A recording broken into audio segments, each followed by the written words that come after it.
চলো আজ সিলেটের সব জায়গা ঘুরে দেখাবো। আরে মাথা কাটো, আমাকে শরীর দে। বাঘশালা কালুয়া দেব না শরীর।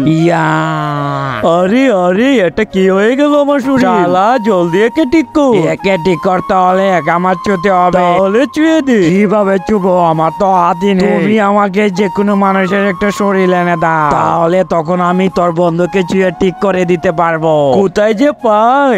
এই তো পেয়ে গেছি, এটাকেই নিয়ে যাই। যাক এবার অন্তত আমার বন্ধু ঠিক হয়ে যাবে। এই যে এই নাও শরীর। যাক পেয়ে গেছি আমি শরীর। এবার জলদি ওকে ঠিক করে দাও। করছি। কি মজা, এবার আমি ঠিক হয়ে যাব। আরে এটা কি হয়ে গেল? তার আগে যারা চ্যানেলকে সাবস্ক্রাইব করে দিবে তাদের মা বাবা যেন অনেকদিন বেঁচে থাকে, আর যারা ভিডিওটিতে লাইক কমেন্ট করে দিবে তাদের মনে আসা যেন পূরণ হয়ে যায়। কমেন্টে বলে যাও আই লাভ ইউ মা বাবা। আরে স্যার আপনি তো এক গুলিতেই চেল পালানো কয়ে দিকে মেরে দিলে, এবার তো প্রমোশন হবে। আরে স্যার এটা কি করে দিলে? এবার আমার বন্ধুর কি হবে?